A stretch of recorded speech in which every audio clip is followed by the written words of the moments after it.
Hello दोस्तों, आज हम करने वाले हैं राजस्थान जीके का टेस्ट। इस टेस्ट में मैंने 20 प्रश्नों को सम्मिलित किया है, तो जल्द से वीडियो स्टार्ट करते हैं और लेते हैं अपना पहला प्रश्न।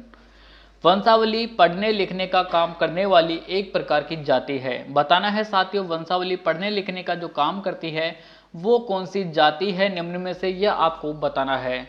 तो है ऑप्शन ए बजर बंटी, या फिर बज्जटी, या बड़ुआ या भाट, या फिर इनमें से कोई नहीं। तो ऑप्शन सी बड़ुआ और भाट आपका करेक्ट आंसर हो जाएगा।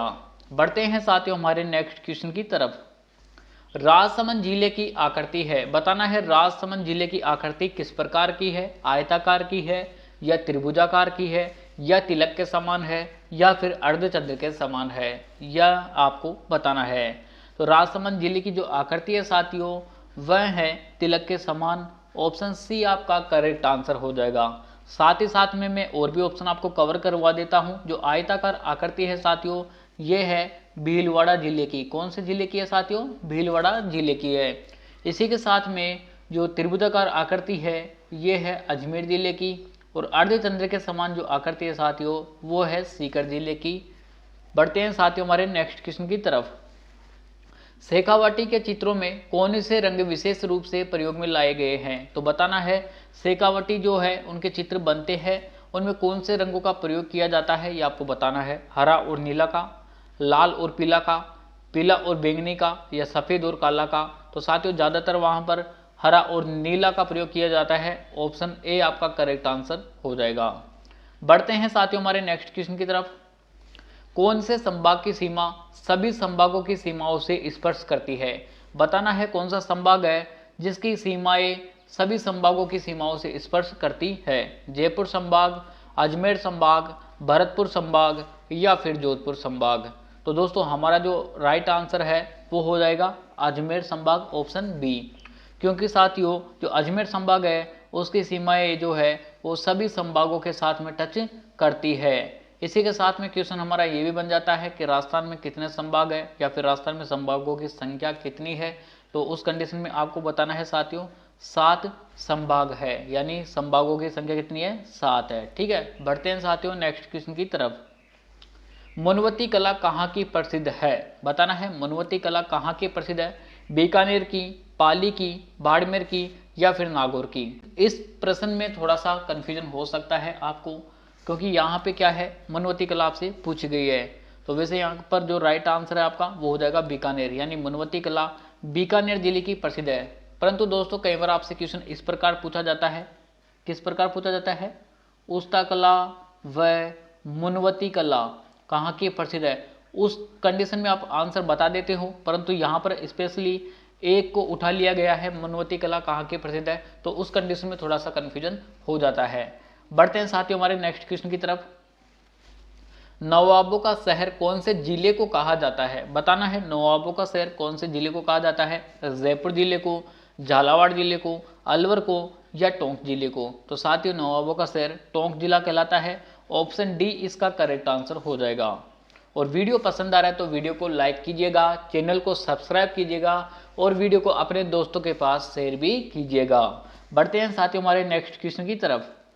बलेदी बलेदी नृत्य कब किया जाता है। बताना है बलेदी बलेदी नृत्य कब किया जाता है। दशहरा पर किया जाता है, या फसल कटने के बाद किया जाता है, या रक्षाबंधन पर किया जाता है, या फिर अन्नकूट पर किया जाता है। तो साथियों जो बलेदी बलेदी नृत्य है ये अन्नकूट पर किया जाता है। ऑप्शन डी आपका करेक्ट आंसर हो जाएगा।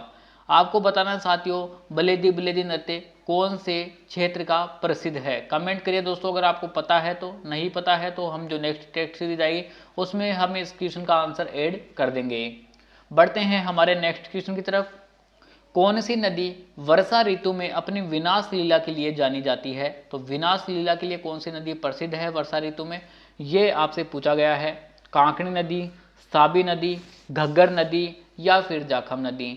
तो साथियों जो साबी नदी है वो वर्षा ऋतु में अपनी विनाश लीला के लिए प्रसिद्ध है। ऑप्शन बी इसका करेक्ट आंसर हो जाएगा। साथ ही साथ में साबी नदी है ये अलवर जिले की सबसे बड़ी नदी है, ये भी आपको याद रखना है। अलवर जिले की सबसे बड़ी नदी कौन सी है ये आपसे पूछ लिया जाए तो आपको बताना है वो है साबी नदी।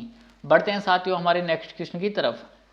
किस वाद्य का संबंध नारद जी से जोड़ा गया है? तो नारद जी अपने हाथों में लेकर कौन सा वाद्य बजाते हैं वो आपको बताना है साथियों।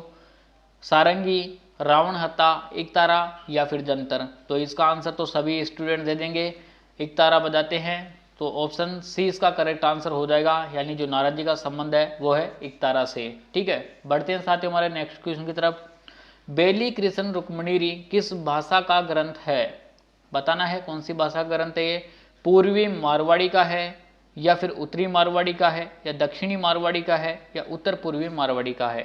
कौन सी भाषा का ग्रंथ है साथियों बेली कृष्ण रुक्मणीरी? ये है साथियों उत्तरी मारवाड़ी का ग्रंथ है। ऑप्शन बी इसका करेक्ट आंसर हो जाएगा। बढ़ते हैं साथियों हमारे नेक्स्ट क्वेश्चन की तरफ। राजस्थान में राष्ट्रीय उद्यानों की संख्या है। बताना है राजस्थान में राष्ट्रीय उद्यानों की संख्या कितनी है? 1, 2, 3 या फिर 4। तो जो राष्ट्रीय उद्यान है इनकी संख्या है साथियों 3। ऑप्शन सी आपका करेक्ट आंसर हो जाएगा। साथ ही साथ में मैं आपका कवर करवा देता हूं कि 3 राष्ट्रीय उद्यान कौन कौन से हैं।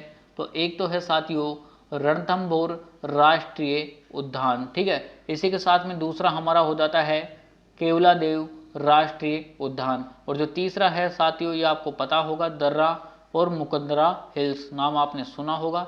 तो ये हमारे 3 हो गए, रणथंभौर, केवलादेव और दर्रा मुकंदरा हिल्स राष्ट्रीय उद्यान, 3 हमारे राष्ट्रीय उद्यान है।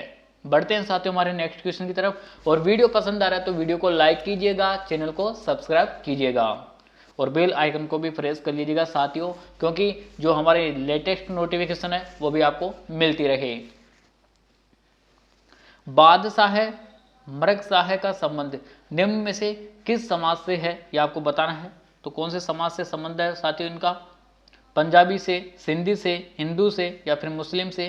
तो इनका संबंध है सिंधी से। ऑप्शन बी आपका करेक्ट आंसर हो जाएगा। बढ़ते हैं साथियों हमारे नेक्स्ट क्वेश्चन की तरफ। गागरोन का युद्ध किन के मध्य में हुआ था?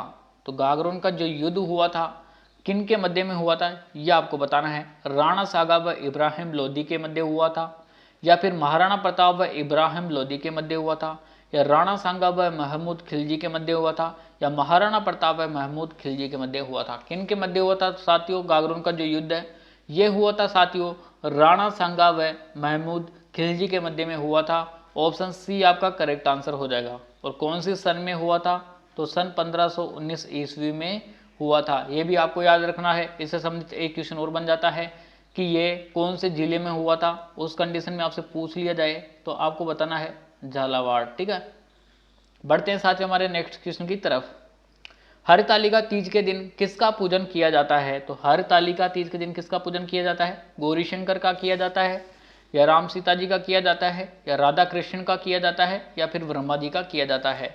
तो हरितालिका तीज आती है साथियों, उस समय किया जाता है गौरी शंकर का पूजन किया जाता है, ठीक है, यानी शिव पार्वती का पूजन किया जाता है। ऑप्शन ए आपका करेक्ट आंसर हो जाएगा। बढ़ते हैं साथियों हमारे नेक्स्ट क्वेश्चन की तरफ। शेरशाह सूरी ने किस युद्ध के संदर्भ में कहा था कि मुट्ठी भर बाजरे के लिए मैं हिंदुस्तान की बादशाहत खो देता? तो कौन सा युद्ध था साथियों जिसमें शेरशाह सूरी बड़ी मुश्किल से जीत पाए थे, यह आपको बताना है। तो मुट्ठी भर बाजरे के लिए मैं पूरे हिंदुस्तान की बादशाहत खो देता, ये कौन से युद्ध के संदर्भ में शेरशाह सूरी ने कहा था, यह आपको बताना है। जालोर के युद्ध के बारे में कहा था, या फिर हल्दीघाटी के युद्ध के संबंध में कहा था, या गिरी सुमेल जो कि जेतारण का युद्ध है उसके संबंध में कहा था, या फिर सिवाना के युद्ध के संदर्भ में कहा था। तो साथियों ये कहा था गिरी सुमेल और जेतारण के युद्ध के संबंध में। ऑप्शन सी आपका करेक्ट आंसर हो जाएगा। गिरी सुमेल और जेतारण का जो युद्ध है वो कहाँ पर लड़ा गया था? पाली जिले में। कौन सी सन में लड़ा गया था? तो 1544 ईस्वी में। किन किन के मध्य में हुआ था? तो एक तो गए शेरशाह सूरी, ठीक है, इसी के साथ साथ में मालदेव, ठीक है। तो शेरशाह सूरी और मालदेव के मध्य में हुआ था।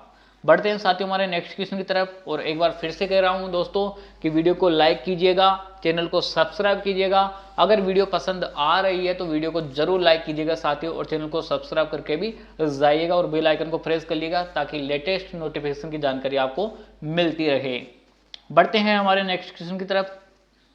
भारत के प्राचीन राजवंश व राजा भोज कृतियों के रचनाकार है।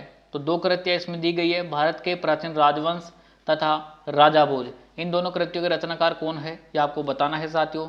महाराजा चतुर सिंह, जगत सिंह गहलोत या विश्वेश्वर नाथ रेऊ या फिर रेतवीचारण, कौन है साथियों इन दोनों के रचयिता? तो वो है इनके रचयिता विश्वेश्वर नाथ रेऊ। ऑप्शन सी आपका करेक्ट आंसर हो जाएगा। विषम घाटी पंचानन तथा वीर राजा की उपाधि किन्हें प्रदान की गई है? विषम घाटी पंचानन तथा वीर राजा की उपाधि किन्हें प्रदान की गई है यह आपको बताना है। राणा चुंडा को, राणा लाखा को, राणा हम्मीरदेव को या रतन सिंह को? तो ये प्रदान की गई है साथियों राणा हम्मीरदेव को। ऑप्शन सी आपका करेक्ट आंसर हो जाएगा, यानी राणा हम्मीरदेव को विषम घाटी पंचानन और वीर राजा की उपाधि प्रदान की गई है। बढ़ते हैं हमारे नेक्स्ट क्वेश्चन की तरफ। लव स्टोरीज ऑफ राजस्थान की लेखिका है, बताना है ये जो पुस्तक है ये किसके द्वारा लिखी गई है। Love stories of Rajasthan, Gayatri Devi, Sumitra Singh, Aruna Roy या लक्ष्मी कुमारी चुंडावत, ठीक है। तो बताना है साथियों किनके द्वारा लिखी गई है। तो ये लिखी गई है लक्ष्मी कुमारी चुंडावत। ऑप्शन डी आपका राइट आंसर हो जाएगा। आलमशाही सिक्का चलता था, सिक्कों से संबंधित क्वेश्चन आपका आ गया है। तो आलमशाही सिक्का कहाँ पर चलता था? वैसे मैंने इस टेस्ट में सारे के सारे जो ऐड कर सकते हैं क्वेश्चन वो ऐड किए हैं। इसमें इतिहास के क्वेश्चन भी ऐड किए हैं साथियों, और इसके अंदर कला संस्कृति के भी ऐड किए हैं, भूगोल के भी ऐड किए हैं, और इसी के साथ में जो राजस्थान एक नज़र में दिखाया जाता है वो क्वेश्चन भी हमने इसमें ऐड किए हैं। वैसे भी राजस्थान जीके के जितने भी टेस्ट सीरीज आते हैं उनमें चारों में से इनमें से क्वेश्चन उठाए जाते हैं और सारे के सारे क्वेश्चन ऐड किए जाते हैं। तो आपको बताना है आलमशाही सिक्का कहाँ पर चलता था? प्रतापगढ़ में, धौलपुर में, टोंक में या फिर जयपुर में? तो साथियों जो आलमशाही सिक्का है ये प्रतापगढ़ जिले में चलता था। ऑप्शन ए आपका राइट आंसर हो जाएगा। साथ ही साथ में आलमशाही सिक्के के साथ में यहाँ पर एक सिक्का और चलता था, उसका नाम क्या है साथियों? तो उसका नाम है सालिम शाही सिक्का, ठीक है। ये आपको याद रखना है। अब कई स्टूडेंट कमेंट करेंगे कि सालिम शाही सिक्का है ये तो बांसवाड़ा जिले में चलता था, ठीक है। तो बिल्कुल राइट कमेंट कर रहे हैं वो। जो सालिम शाही सिक्का है साथियों ये बांसवाड़ा जिले में भी चलता था और प्रतापगढ़ जिले में भी चलता था। बढ़ते हैं साथियों हमारे नेक्स्ट क्वेश्चन की तरफ।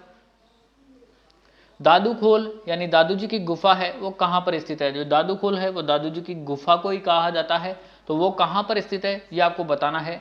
बांदीकुई दौसा में, नारायणा जयपुर में, आमेर जयपुर में या निबराना अलवर में? कहाँ पर स्थित है? तो ये स्थित है साथियों नारायणा जयपुर में।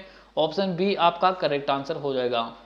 उम्मीद करता हूं साथियों वीडियो आपको पसंद आया होगा। अगर वीडियो पसंद आया है तो वीडियो को लाइक कीजिएगा, चैनल को सब्सक्राइब कीजिएगा और वीडियो को अपने दोस्तों के पास शेयर भी कीजिएगा। तो मिलते हैं ऐसे ही धमाकेदार टेस्ट सीरीज के साथ नेक्स्ट वीडियो में। तब तक के लिए राम राम सा खम्मा गणी।